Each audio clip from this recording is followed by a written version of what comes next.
So what is poetry out loud? I want to read a description to you so you just have just a real quick sense of the history of it, where it started, and who's involved in it. The Poetry Out Loud National Recitation Contest is a partnership of the National Endowment for the Arts, the Poetry Foundation, and the state and jurisdictional art agencies of the United States. The National Endowment for the Arts is a public agency dedicated to supporting excellence in the arts, both new and established, bringing the arts to all Americans, and providing leadership in arts education. Established by Congress in 1965 as an independent agency of the federal government, the endowment is the nation's largest annual funder of the arts, bringing great art to all 50 states, including rural areas, inner cities, and military bases. The Poetry Foundation, publisher of Poetry Magazine, is an independent literary organization committed to a vigorous presence for poetry in our culture. It has embarked on an ambitious plan to bring the best poetry before the largest possible audience. After successful pilot programs in Washington, D.C. and Chicago in 2005, Poetry Out Loud was launched in high schools across America in the spring of 2006, with tens of thousands of students participating. Last year, over 100,000 students competed. Poetry Out Loud uses a pyramid structure that begins at the classroom level. Winners from today's school competition will advance to the state competition and ultimately, hopefully, to the national finals. Winners from today's competition will receive a gift certificate and gift. Each winner at the state level will receive $200 and an all expenses paid trip to Washington to compete for the national championship. The state winner's school will receive a $500 stipend for the purchase of poetry books. A runner-up in each state will receive $100 with $200 for his or her school library. A total of $50,000 in scholarships and school stipends at the national finals will be awarded to the winners. That's a lot of clams, $50,000, wow, okay, that's good. Okay, so for today's judges for today, we welcome our judges, and our first judge is Bow High School Principal John Hausmeyers.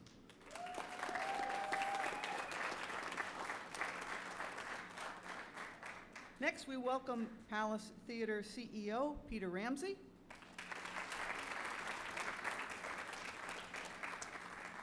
And local prize-winning poet Don Kimball.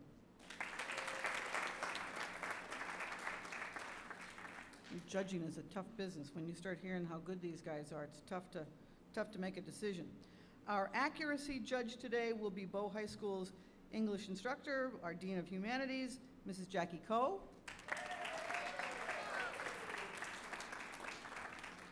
And our prompter today will be Bow High School's art instructor, Dr. Grace Frazier. Now, the role of the prompter, just so you guys know, just to make sure we're all on the same page, if you need a prompt during your poem and you just don't think you're going to be able to remember, you simply look at Dr. Frazier. She'll be following along, and she'll give you a couple of words to get you going. So if you need one, you just look her way, and she will give you the prompt, okay? Okay, so thanks to the Bow High School Jazz Band for joining us today. We appreciate that. They're going to, move us along as we go. So let's get this started. Now, first, here's what we'll do. I'll just announce your name, and when you come up, you announce the poem and the author, okay? So I won't do that. You make sure that you do that yourself. All right, so first, always tough to get things going, but first is good. Sophomore Megan Frazier.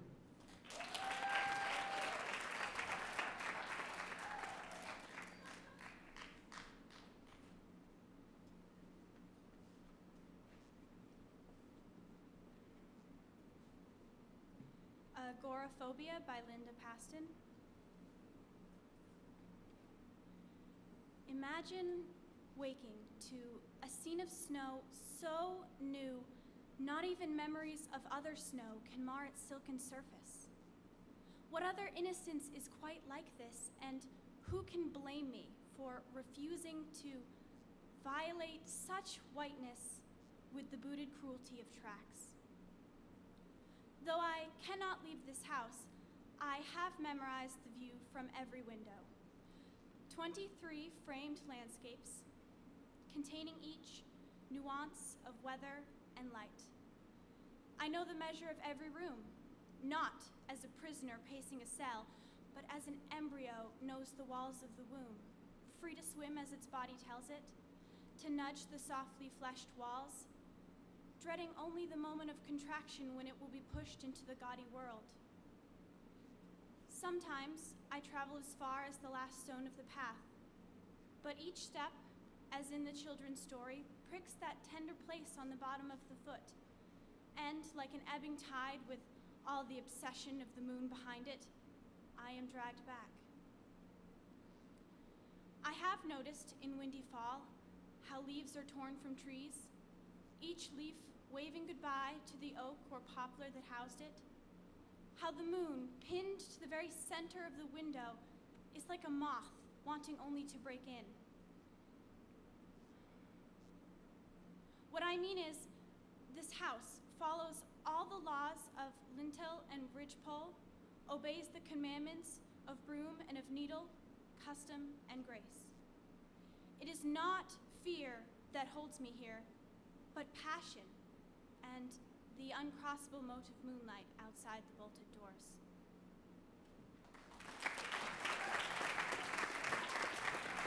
Okay, all set? All right, ready to go then. Second contestant, senior Will Sheffer.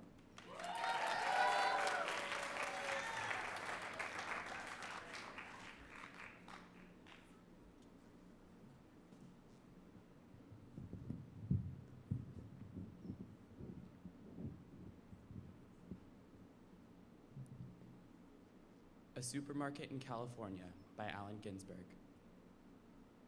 What thoughts I have of you tonight, Walt Whitman, for I walk down the side streets under the trees with a headache, self-conscious looking at the full moon. In my hungry fatigue and shopping for images, I went into the neon fruit supermarket, dreaming of your enumerations. What peaches and what penumbras, whole families shopping at night. Aisles full of husbands, wives in the avocados, babies in the tomatoes, and you, Garcia Lorca. What were you doing down by the watermelons? I saw you, Walt Whitman, childless, lonely old grubber, poking among the meats of the refrigerator and eyeing the grocery boys. I heard you asking questions of each. Who killed the pork chops? What price bananas? Are you my angel? I wandered in and out of the brilliant stacks of cans, following you, and followed in my imagination by the store detective. We strode down open corridors together, and in our solitary fancy, tasting artichokes, possessing every frozen delicacy, and never passing a cashier. Where are we going, Walt Whitman? The doors close in an hour. Which way does your beard point tonight? I touch your book and dream of our odyssey in the supermarket and feel absurd. Will we walk all night through solitary streets? The trees add shade to shade. Lights out in houses will both be lonely. Will we stroll dreaming of the lost America, of love past blue automobiles and driveways home to our solitary cottages?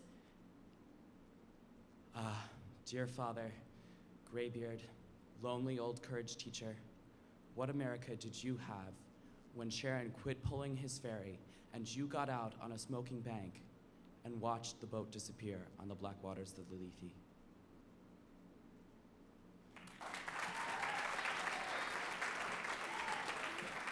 Great job. Nice job, Will. Love that poem.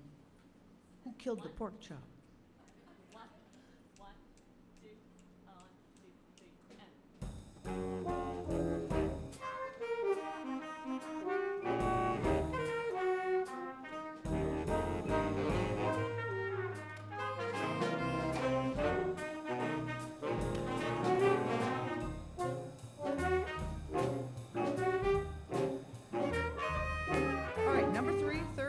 freshman Danielle Gould.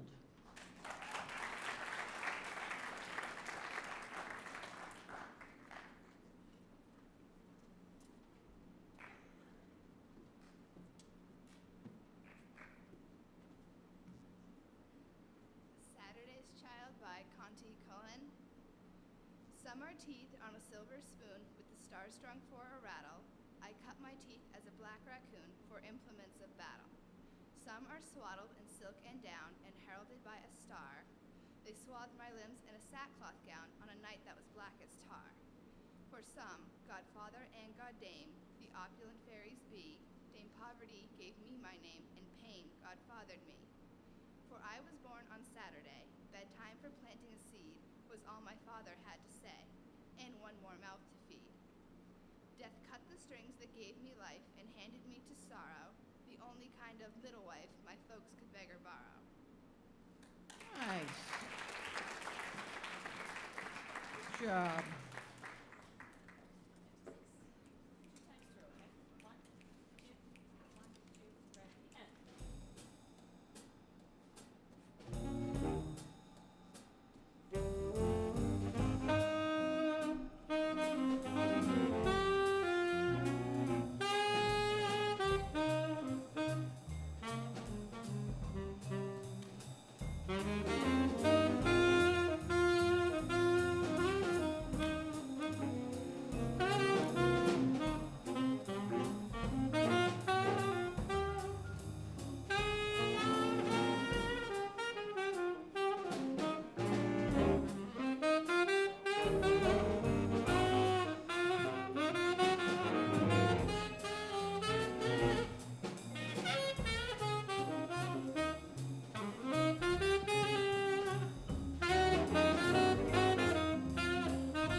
Judges, done?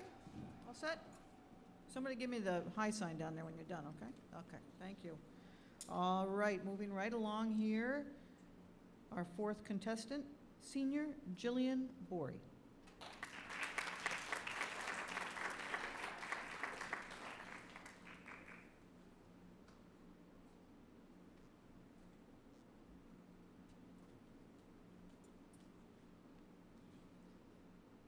Dover Beach by Matthew Arnold.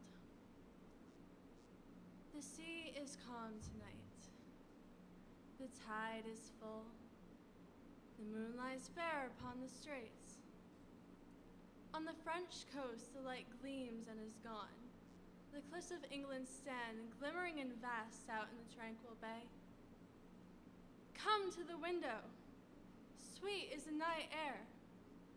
Only from the long line of spray where the sea meets the moon-blanched land.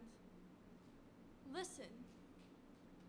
You hear the grating roar of pebbles which the waves draw back and fling at their return up the high strand. Begin and cease, and then again begin, with tremulous cadence slow, and bring the eternal note of sadness in. Sophocles long ago heard it on the Aegean, and it brought into his mind the turbid ebb and flow of human misery. We find also in the sound a thought, hearing it by this distant northern sea. The sea of faith was once too at the full and rounder shore, lay like the folds of a bright girdle furled.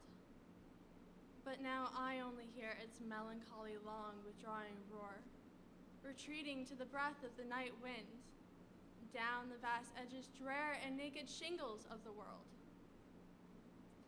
Ah, love, let us be true to one another, for the world which seems to lie before us like a land of dreams, so various, so beautiful, so new, hath really neither joy, nor love, nor light, nor certitude, nor peace, nor help for pain. And we are here, as on a darkling plain, swept with confused alarms of struggle and flight, where ignorant armies clash by night.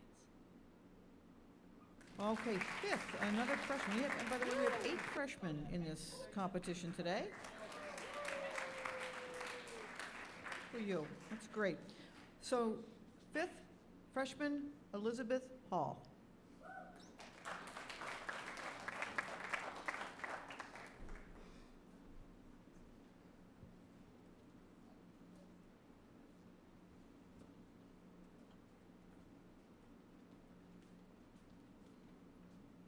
I Wander Lonely as a Cloud by William Wordsworth.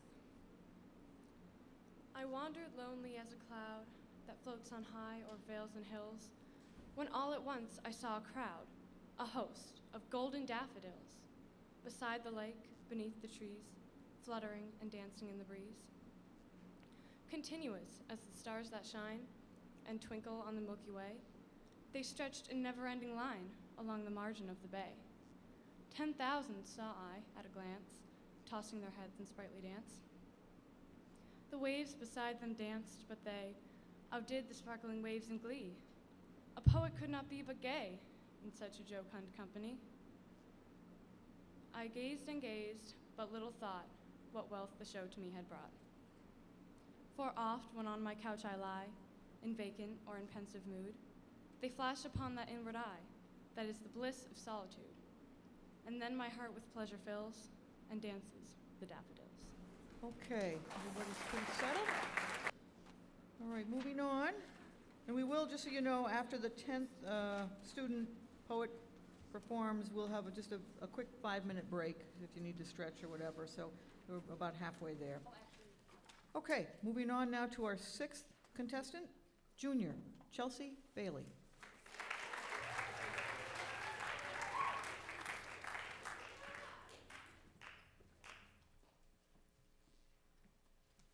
Scary Movies by Kim Adonisio. Today, the cloud shapes are terrifying. And I keep expecting some enormous black and white B-movie cyclops to appear at the edge of the horizon, to come striding over the ocean and drag me from my kitchen to the deep cave that flickered into my young brain one Saturday at the Baronet Theater, where I sat helpless between my older brothers, pumped up on candy and horror. That cave, the litter of human bones gnawed on and flung toward the entrance. I can smell their stench as clearly as the bacon fat from breakfast. This is how it feels to lose it. Not sanity, I mean, but whatever it is that helps you get up in the morning and actually leave the house on those days when it seems like death in his brown uniform is cruising his panel truck of packages through your neighborhood. I think of a friend's voice on her answering machine. Hi, I'm not here. The morning of her funeral. The calls filling up the tape and the mail still arriving, and I feel as afraid as I was after all those vampire movies, when I'd come home and lie awake all night, rigid in my bed, unable to get up even to pee, because the undead were waiting underneath it.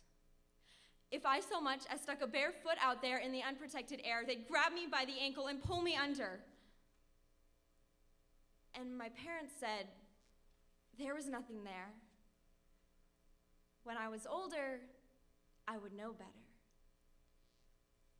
And now they're dead. And I'm older, and I know better.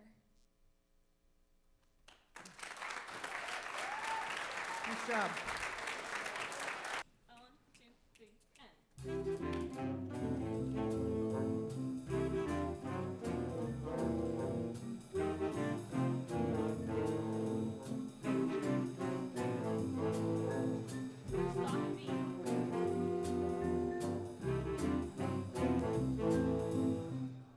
Nice. Perfect. That was great. Start at B, okay, next time. So good. All right, judges, are we good? Okay, excellent. Number 7, freshman Stephanie Rivera.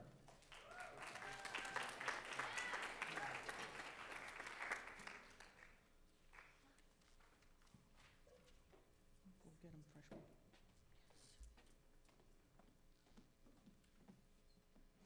Love lives beyond the tomb by John Clare. Love lives beyond the tomb, the earth, which fade like dew. I love the fawn, the faithful and the true. Love lives in sleep, 'tis happiness of healthy dreams. Eve's dews may weep, but love delightful seems.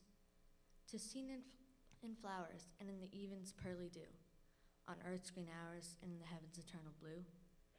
'Tis heard in spring when light and sunbeams, warm and kind on angel's wing, bring love and music to the wind. And where is voice, so young, so beautiful and sweet, as nature's choice, where spring and lovers meet? Love lives beyond the tomb, the earth, the flowers and dew. I love the fawn, the faithful, young and true. Nice job. Very good.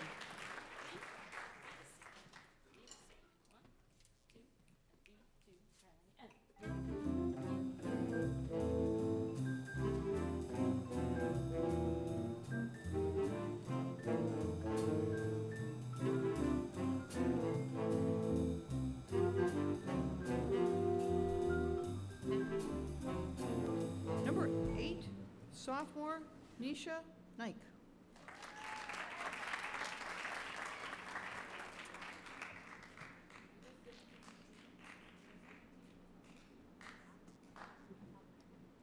Invictus by William Ernest Henley.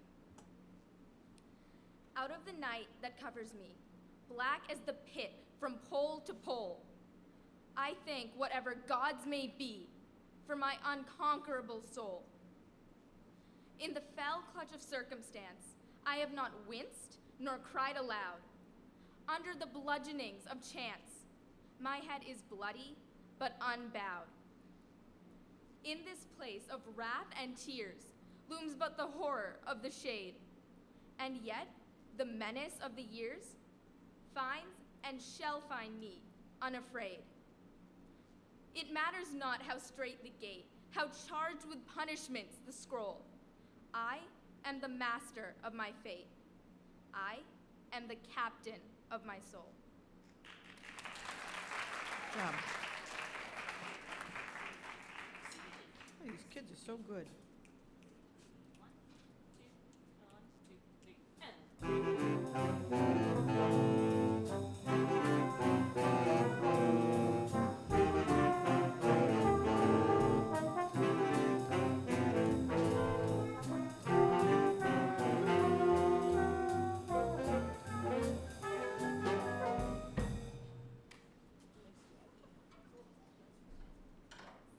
Yes?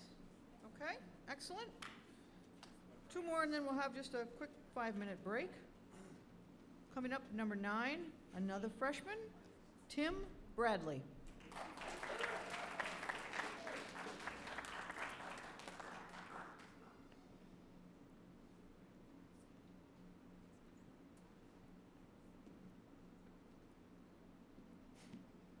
Be doing Stopping by Woods on a Snowy Evening by Robert Frost. Whose woods these are, I think I know. His house is in the village, though. He will not see me stopping here to watch his woods fill up with snow. My little horse must think it queer to stop without a farmhouse near, between the woods and frozen lake, the darkest evening of the year. He gives his harness bells a shake to ask if there is some mistake. The only other sounds the sweep of easy wind and downy flake. The woods are lovely, dark and deep, but I have promises to keep, and miles to go before I sleep, and miles to go before I sleep. Ah, the old Robert Frost. Okay, so we'll have our 10th contestant, and then we'll take a little break. Okay, so number 10, senior Lily Hallett.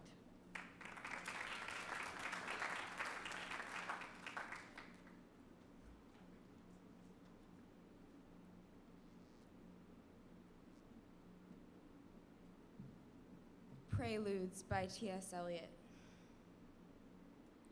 The winter evening settles down with smell of steaks in passageways, 6 o'clock, the burnt-out inns of smoky days, and now a gusty shower wraps the grimy scraps of withered leaves about your feet, and newspapers from vacant lots the showers beat on broken blinds and chimney pots, and at the corner of the street, a lonely cab horse steams and stamps, and then the lighting of the lamps. The morning comes to consciousness of faint, stale smells of beer from the sawdust-trampled street with all its muddy feet that press to early coffee stands. With the other masquerades that time resumes, one thinks of all the hands that are raising dingy shades in 1,000 furnished rooms. You tossed a blanket from the bed, you lay upon your back and waited. You dozed and watched the night revealing the 1,000 sordid images of which your soul was constituted. They flickered against the ceiling. And when all the world came back, and the light crept up between the shutters, and you heard the sparrows in the gutters, you had such a vision of the street, as the street hardly understands, sitting along the bed's edge where you curled the papers from your hair or clasped the yellow soles of feet in the palms of both soiled hands.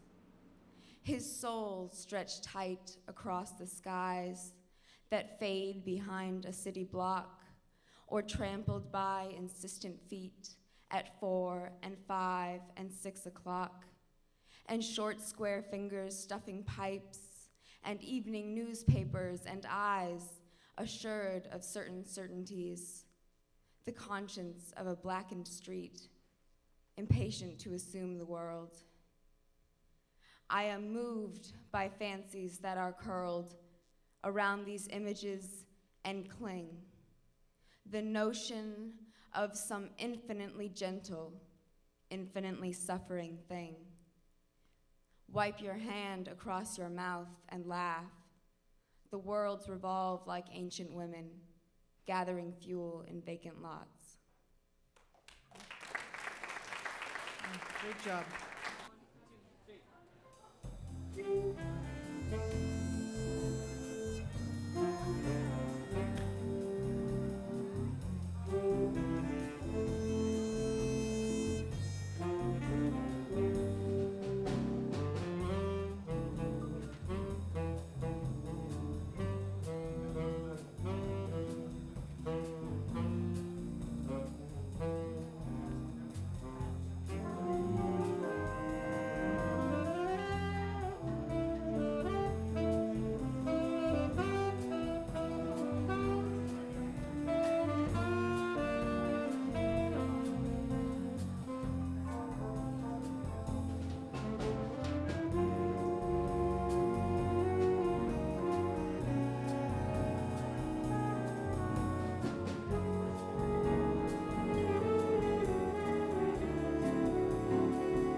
Judges all set? Okay, all right. Our 11th contestant, freshman again, Andrew Attore.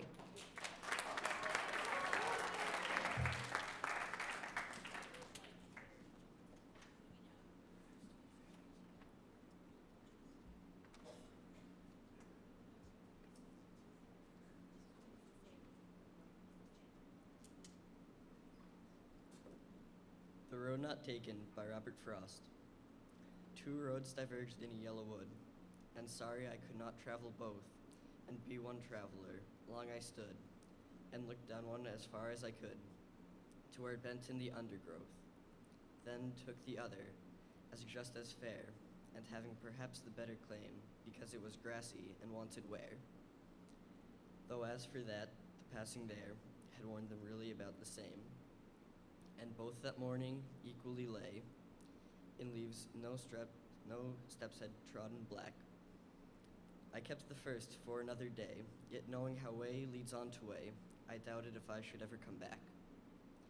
I shall be telling this with a sigh, somewhere ages and ages hence. Two roads diverged in wood, and I took the one less traveled by, and that has made all the difference. Thank you, Andrew. The road not taken brings us back to high school. 1, 2, 3,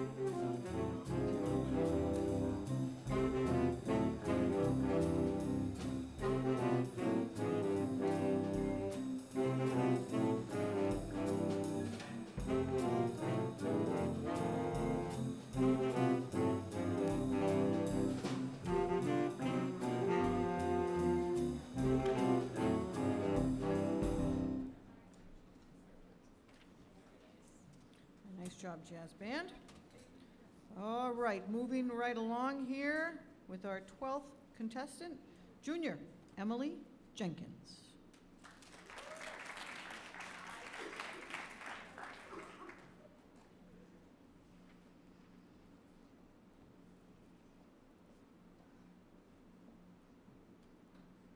A Boat Beneath a Sunny Sky by Lewis Carroll. A boat beneath a sunny sky, lingering onward dreamily, in an evening of July. Children three that nestle near, eager eye and willing ear, pleased a simple tale to hear. Long has paled that sunny sky, echoes fade and memories die. Autumn frosts have slain July. Still she haunts me, phantom-wise, Alice, moving under skies, never seen by waking eyes. Children yet the tale to hear, eager eye and willing ear, lovingly shall nestle near. In a wonderland they lie, dreaming as the days go by, dreaming as the summers die. Ever drifting down the stream, lingering in the golden gleam. Life, what is it but a dream? Nice job. 13th contestant, freshman Regan Naughton.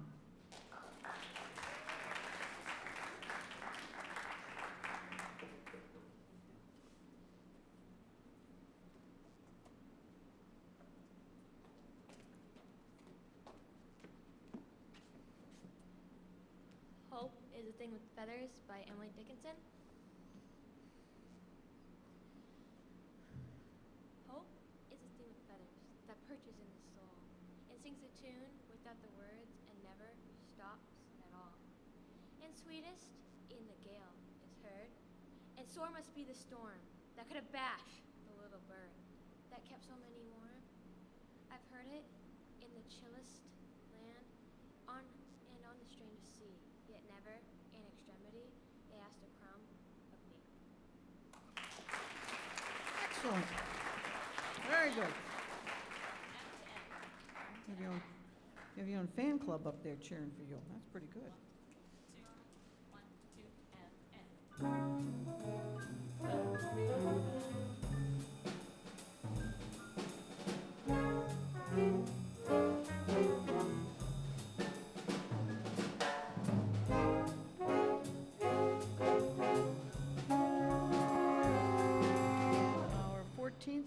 contestant coming from the jazz band. We're doing 2 jobs today, right?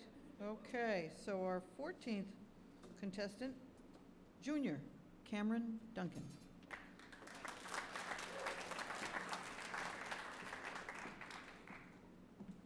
The Tiger by William Blake. Tiger, tiger, burning bright in the forests of the night. What immortal hand or eye could frame thy fearful symmetry? On what distant deeps or skies burnt the fire of thine eyes? On what wings did he aspire? What the hand dare seize the fire? And what shoulder and what art could twist the sinews of thy heart? And when thy heart began to beat, what dread hand and what dread feet? What the hammer, what the chain? What from what furnace was thy brain?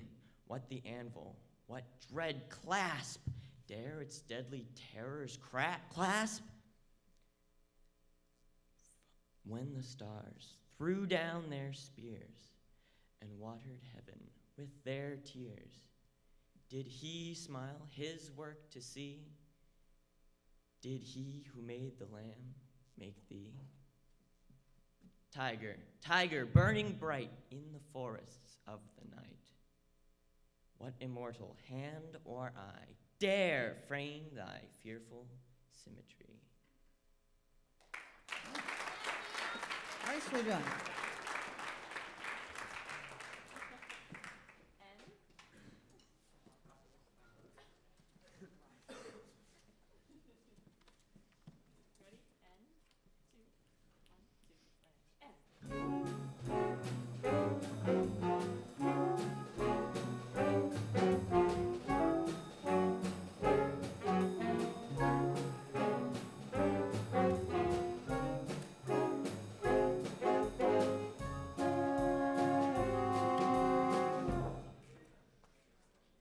Excellent. Ready to go?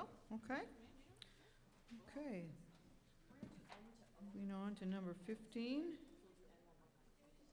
Okay, our 15th contestant, freshman, Haley Bishop.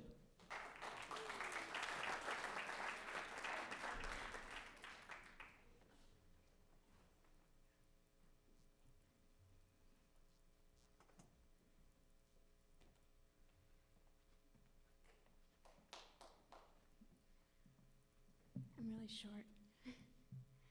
My poem is Trees by Joyce Kemper.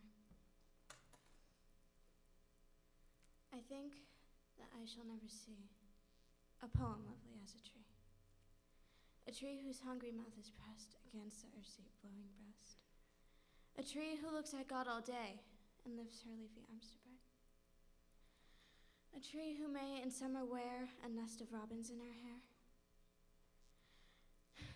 upon whose bosom snow has lain, who intimately lives with rain. Poems are made by fools like me, but only God can make a tree. Nice job, Haley. Excellent.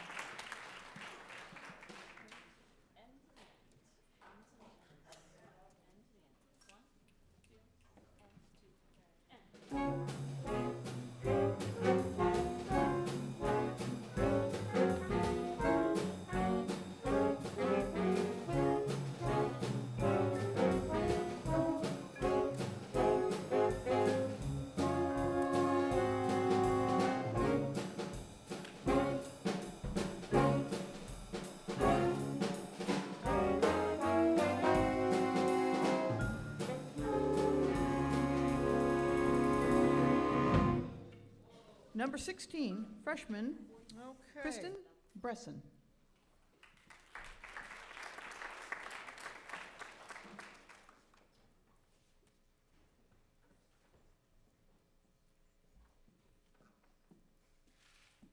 The Chimney Sweeper, A Little Black Thing Among the Snow by William Blake. A little black thing among the snow, crying weep, weep in notes of woe. Where are thy father and mother, say? They are both gone up to the church to pray. And because I am happy upon the heath and smiled among the winter snow, They clothed me in clothes of death and taught me to sing in notes of woe. And because I am happy and dance and sing, they think they've done me no injury, and gone to praise God and his priest and king, who make up heaven of our misery. Moving right along here, number 17th, freshman Christine Mitchell.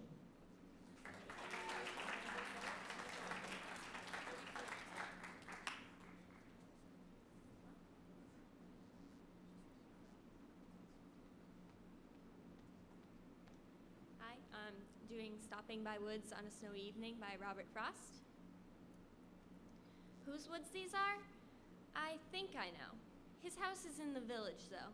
He will not see me stopping here to watch his woods fill up with snow. My little horse must think it queer to stop without a farmhouse near, between the woods and frozen lake, the darkest evening of the year. He gives his harness bells a shake to ask if there's some mistake. The only other sound's the sweep of easy wind and downy flake. The woods are lovely, dark and deep, but I have promises to keep, and miles to go before I sleep, and miles to go before I sleep. Nice job. Finishing with our two final contestants, both seniors, which is nice to finish with the seniors. That's pretty good. So 18th, senior Jonathan French.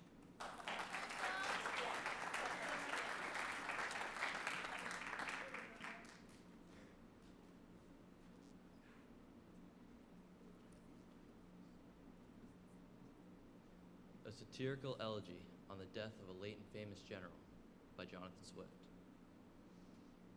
His Grace. Impossible. What? Dead? Of old age too, and in his bed. And could that mighty warrior fall? And so, inglorious after all. Well, since he's gone, no matter how, the last loud trump must wake him now. And trust me, as the noise grows stronger, he'd wish to sleep a little longer. And could he be indeed so old, as by the newspapers we are told? 70, I think, is pretty high. 'Twas time and conscience that he died. This world he cumbered long enough, he burnt his candle to the snuff. And that's the reason some folks think he left behind so great a stink. Behold, his funeral appears, nor widow sighs, nor orphan's tears. Won't at such times each heart to pierce attend the progress of his hers? But what of that his friends may say, he had those honors in his days. True to his profit and his pride, he made them weep before he died. Come hither, all ye empty things, ye bubbles raised by breath of kings, who float upon the tide of state. Come hither, and behold your fate. Let pride be taught by this rebuke, how very mean a thing's a dupe. From all his ill-got honors flung, turn to that dirt from whence he sprung. Excellent. Excellent job.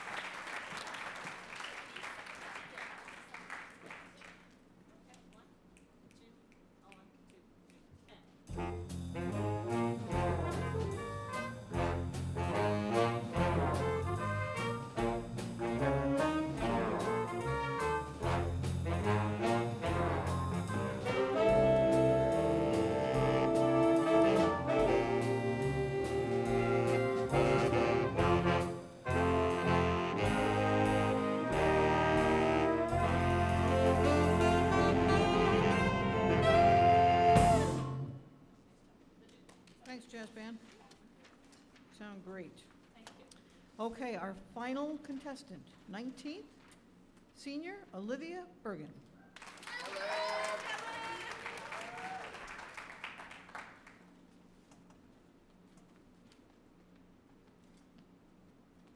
Planetarium by Adrienne Rich. A woman in the shape of a monster in the shape of a woman. The skies are full of them. A woman in the snow, among the clocks and instruments, or measuring the ground with poles. In her 98 years to discover 8 comets. She, whom the moon ruled like us, levitating into the night sky, riding the polished lenses. Galaxies of women there, doing penance for impetuousness, ribs chilled in those spaces of the mind. And I, virile, precise, and absolutely certain from the mad webs of Uranusborg, encountering the nova, every impulse of light exploding from the core as life flies out of us. Tycho whispering at last, "Let me not seem to have lived in vain." What we see, and seeing is changing. The light that shrivels a mountain and leaves a man alive. Heartbeat of the pulsar, heart sweating through my body. The radio impulse pouring in from Taurus. I am bombarded, yet I stand. I have been standing my whole life in the direct path of a battery of signals, the most accurately transmitted, most untranslatable language in the universe. I am a galactic cloud so deep, so involuted, that a light wave could take 15 years to travel through me, and has taken. I am an instrument in the shape of a woman, trying to translate pulsations into images for the relief of the body and the reconstruction of the mind. Excellent job.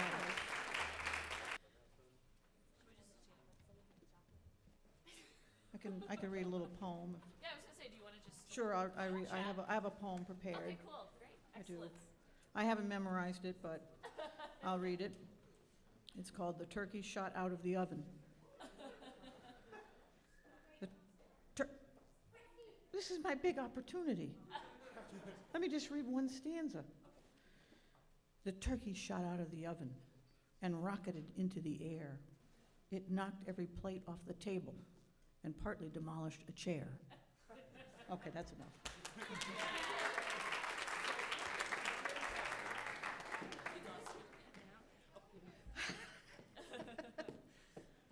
Okay, so here's the big event. Again, they're all winners. We know that. They did great. Not one prompt this whole time. That's a first. That is a first. Uh-huh. Okay.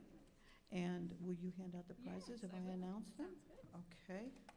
Okay, we have the results. We have 3 finalists here. We'll go second runner-up, then runner-up, and then winner. Okay, and again, just so you know, the winner goes to the state. The runner-up also goes to the state and is there kind of on deck, you know, in the event that Miss America can't fulfill her duties or whatever it is, then the runner-up comes in and, I don't know. After the winner faints, the runner-up then gets, yep, that's right, okay. Okay, so for our second runner-up in Poetry Out Loud 2011 for Bow High School, Miss Lily Hallett.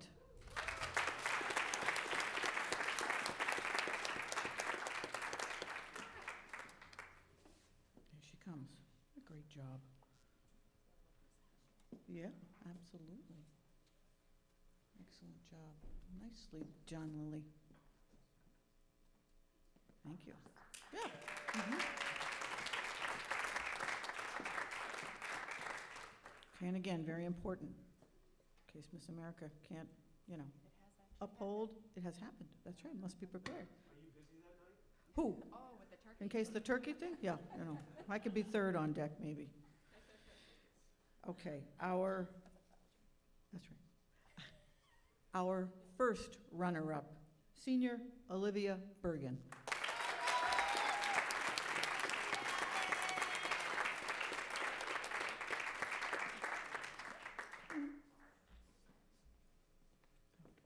Okay, and for the big moment, please join me in congratulating Bow High School's 2011 Poetry Out Loud champion, Chelsea Bailey.